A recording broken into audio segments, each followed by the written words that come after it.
Manx Radio's Update with Lewis Foster.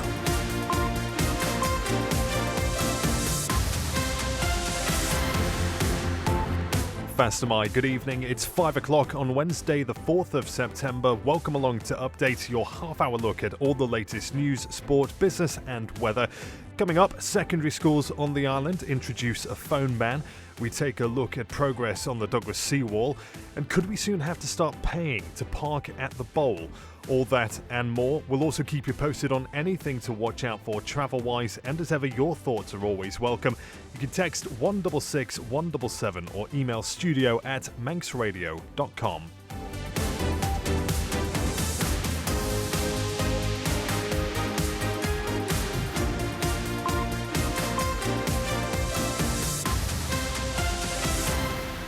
First of all, let's join Christian Jones for a look at the stories that have been making headlines on the Isle of Man today. Fastamai, Christian. Fastamai. Mobile phones are being banned in 2 island high schools from today. Students at St Ninians and Ramsey Grammar are being told to keep their devices switched off during school hours.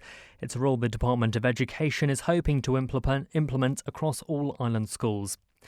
15,500 people on the Isle of Man opted to renew their vehicle licence in 6 monthly instalments between May last year and April of this year. A £6 surcharge for each payment brought in more than £93,000 for the Department of Infrastructure over the course of that year. And sidecar TT duo Ben and Tom Birchall have received a prestigious award from the Royal Automobile Club. The 14-time winners from Mansfield have been named as the 2023 recipients of the Seagrave Trophy after becoming the first sidecar crew in history last year to lap at over 120 miles per hour on the Snaefell Mountain course. In international news, a damning report into the Grenfell Tower tragedies concluded the 72 victims were failed by a mixture of incompetence, dishonesty and greed. The inquiries found decades of systemic failure on the part of the UK government and companies who knowingly supplied dangerous building materials, which led to the 2017 disaster. Sir Keir Starmer's promised firms named in the report won't be given government contracts. The Metropolitan Police says it will take some time before a criminal investigation is completed. 7 people have been killed after a Russian strike on Ukraine. 3 children are among the fatalities in the western city of Lviv. Dame Priti Patel's become the first candidate to be knocked out of the Tory leadership race. After the first round of voting, she racked up just 14 votes. And Christmas is coming very early this year for people in Venezuela. The official festivities will take place on the 1st of October after the country's president declared he was bringing it forward out of gratitude. Those are your headlines. I'll be back with the news in full at 6. Grommayed. Thank you, Christian Jones, with the news there. Now, the weather brought to you by Manx Glass and Glazing. A few isolated sharp showers to start this evening, but these quickly clearing to leave the rest of tonight dry with clear intervals. Light to moderate northeast wind freshening by the end of the night. Minimum temperature 11 degrees. Tomorrow, dry with bright or sunny intervals, although rather breezy with fresh, locally strong northeast winds developing. It will feel rather warm by the afternoon in shelter as temperatures reach 19 Celsius in places. Then fine on Friday, less breezy and becoming warm or very warm with temperatures rising into the low 20s, possibly the warmest day of the year, the Met Office says. Well, sunset tonight is drawing in. It's 1 minute past 8 and sunrise tomorrow morning at 6:34. Manx Glass and Glazing can supply and install single, double and triple glazing. Call 674 573 or visit the showroom on the Snugborough Trading Estate. Simply income protection from Kestrel Insurance. A choice of benefits. Simple underwriting and peace of mind with a regular income for up to 2 years if you're unable to work due to illness or injury. Kestrel Insurance is registered with the Isle of Man Financial Services Authority. Carpetland, the carpet specialist with the island's best value carpets in stock, often fitted within a week. Furnitureland for 3-piece suites, dining and living room furniture, and a selection of amazing beds. Carpetland and Furnitureland, West Street, Ramsey. Manx Mobility and Onken have it all. Daily living aids, wide-fitting shoes, rise recliners, beds and scooters, including lightweight and airline-approved models. Call in and see how our expert team can make your life easier. Manx Mobility at the top of Summer Hill. At Bond Fabrics, we're not just a fabric shop. As well as curtains and upholstery and dress and costume fabrics, we've knitting and crocheting wools, made-to-measure curtain and blind service, plus poles and tracks. Visit Strand Street, Douglas, call 611856 or see Bond roundupfabrics.im.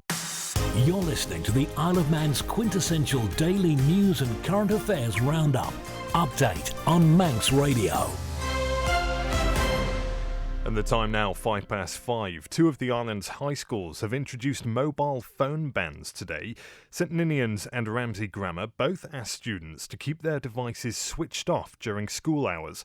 The Department of Education is currently developing a similar policy to be implemented across all schools not already enforcing the rule. But parent Lindsay Miller says she worries about her son's safety. I'm for and against it because I appreciate that children are using smartphones to film things that are happening, and I'm against that.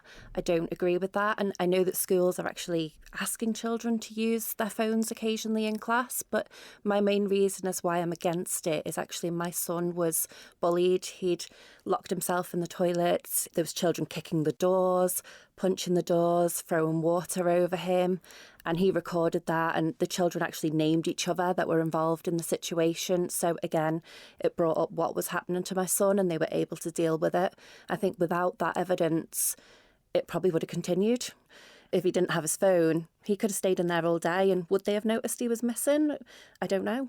So when your son is at school, how regularly are you in contact with him? Yeah, he will contact me. Usually he's really good to not have his phone on. He will switch it off during lessons, and then he'll turn his phone back on at break time or lunchtime, and he'll send me a message to say how things are going, if something's happened. But to be able to speak to him and find out how his day is going, what has happened to him that day, or if nothing's happened, is kind of a lifeline to me because I know he's safe. Parent Lindsay Miller speaking with Amy Griffiths there. Well, Chris Gregory runs Isle of Play, a charity encouraging children to play outside. While he believes it's a positive step, he thinks it highlights a wider issue. Children are now so hooked on their phones that even when they're not on them, a lot of children are thinking about them. They're thinking about the conversations that are going on there. That means that the child is not living in the present. They are living in a virtual world that is not real.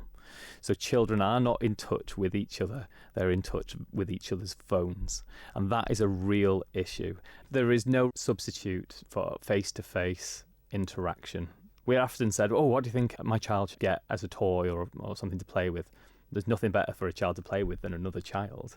But we have not set up, even now, the facilities for children to grab hold of play by the scruff of the neck and to enjoy it. If our schools are overly cautious of health and safety, schools are afraid to let children stand on the first rung of the fence because, it's not safe to do so. If we're so risk averse and we haven't got policies in place to protect our schools, to protect children's play, then we're hamstringing ourselves from the very, very beginning. It sounds like some monumental challenge, but it's actually a very, very simple thing. If we focus on the mental health crisis alone and we're trying to look for a remedy that's outside of our nature, then we're going to really struggle to be able to fix it. What we've got is a tool to remedy our mental health issues on the large, maybe not everything, and that's through children play, and that is how we develop. Chris Gregory from Isle of Play there. Well, if you want to hear more on this, you can listen to a special Island Life programme, Smartphones in Schools, Vital Learning Tools or Disruptive Distractions, on manxradio.com or your usual podcast provider. What's your opinion on the Update news agenda? Email update@manxradio.com or call 682 631. Charges may be introduced at the Bowl car park if a new draft parking order is approved. Siobhan Fletcher joins me in the studio now with the details. Siobhan, what do we know? Yeah, Lewis. So the Department of Education, Sport and Culture is inviting feedback on its off-street parking places order 2024. It's a draft order and it's an amendment of the 2021 parking order and reveals a yearly charge could be introduced at the site with two classes of permit. Class A permits would be charged £537.50 plus VAT per annum, while Class B permits would be exempt. The permits would work in a similar way to other contract car parking, such as that seen at the Tongue Car Park, Chester Street or even the Little River Bridge Car Park. Those car parks have a charge of £1,075 plus VAT per space per year.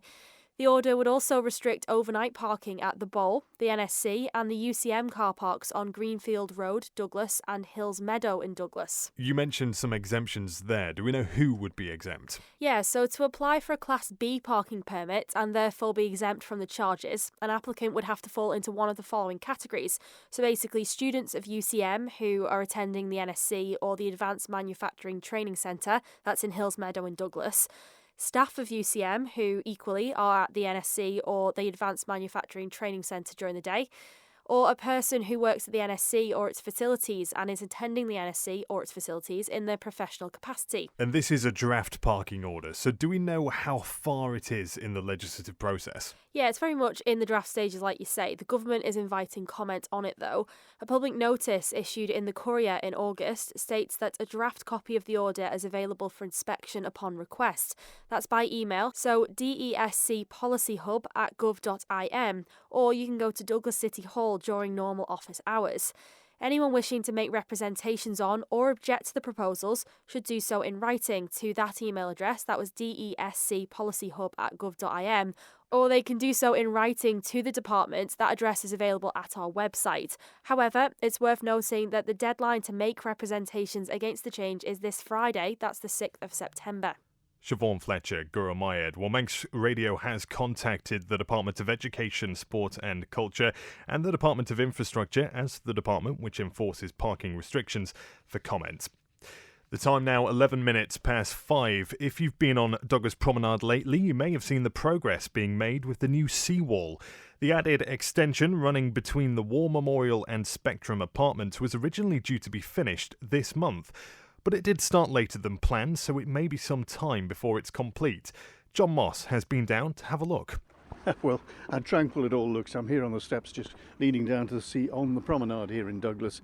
The seawall above me, the Victorian seawall, looking towards the War Memorial, where obviously building is taking place, for the new seawall, the higher seawall, to protect the promenade from whatever is hurled over by the various storms and winds that we get.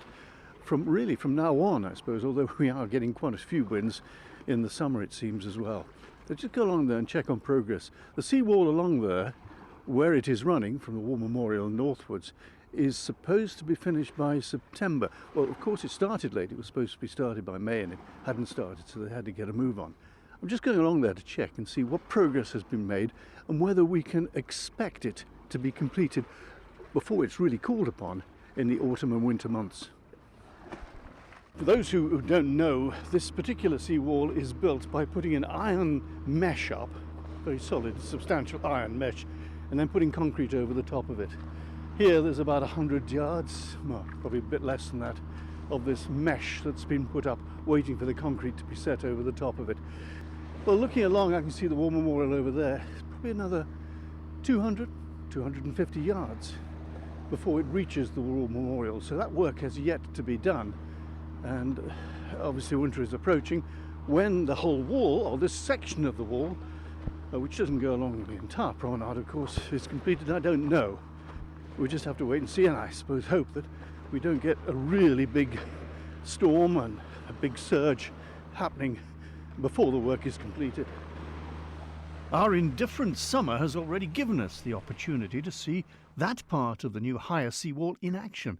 Its aim, of course, is to stop debris coming onto the promenade. But, I hear you say, there, sand has already been blown onto the promenade. Well, that sand has come through the drainage holes. You can see them, square holes, along the base of the wall. I understand that when the wall is completed, there will be flaps on those holes, presumably on the outside, which will be pressed shut by the pressure of the waves, and thereby stopping sand washing through. Clever, huh? John Moss with that report there, looking at the progress of the new seawall on Douglas Promenade. What do you think? Let us know your thoughts. 166 177 or email studio@manxradio.com. Now in business today, Ramsey commissioners will submit no comment on plans for a new housing development in the town. It says planning permission in principle is being sought for the land adjacent to Pool Dewey for a residential-led development. Blythe Church Investments has reapplied for 7.93 hectares of it to be developed. The number of houses has not been provided. The Isle of Man Financial Services Authority has published an online webinar to provide further insight into the findings of the recent thematic review relating to the island's accounting profession. The recording highlights the results, learning points and case studies following inspections conducted by the AML/CFT Supervision Division to test the effectiveness of customer risk assessments at 51 external accountant, tax advisor and/or payroll agent businesses.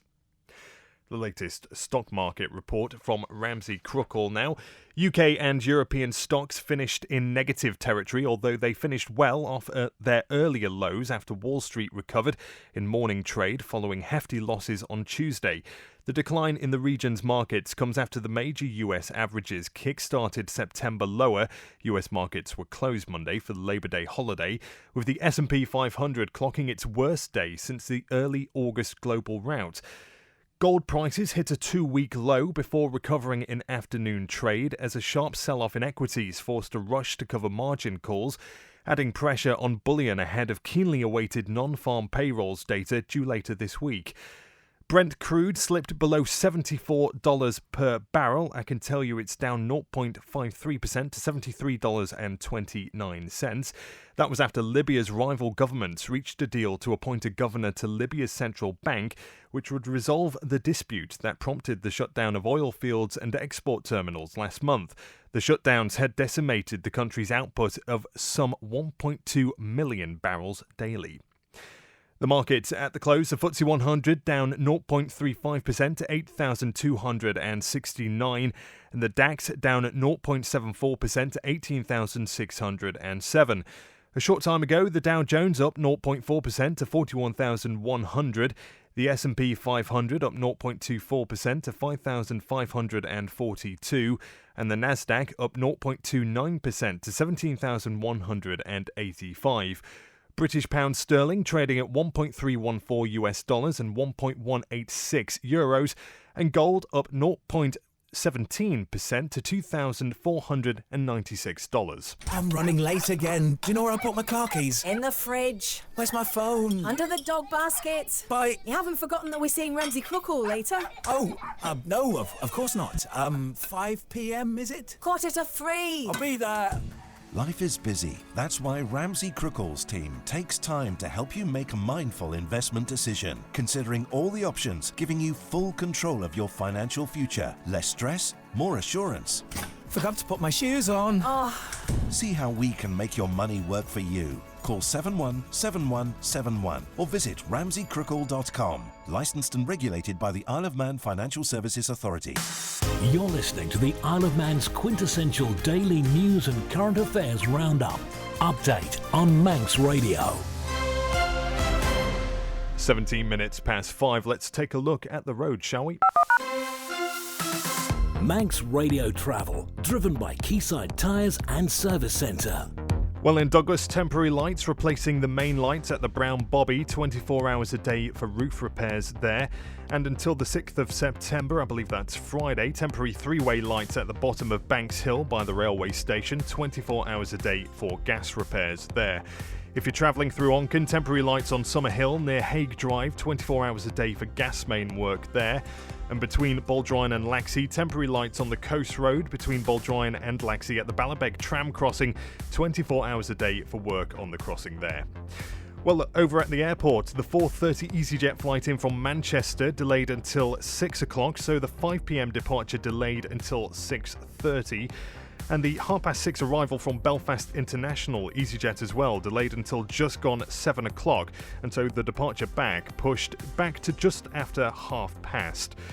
No trouble on the sailings though. Manxman is due back from Heysham at 6 o'clock, and in 15 minutes or so the Manannan is due into Liverpool. No concerns over the schedule there.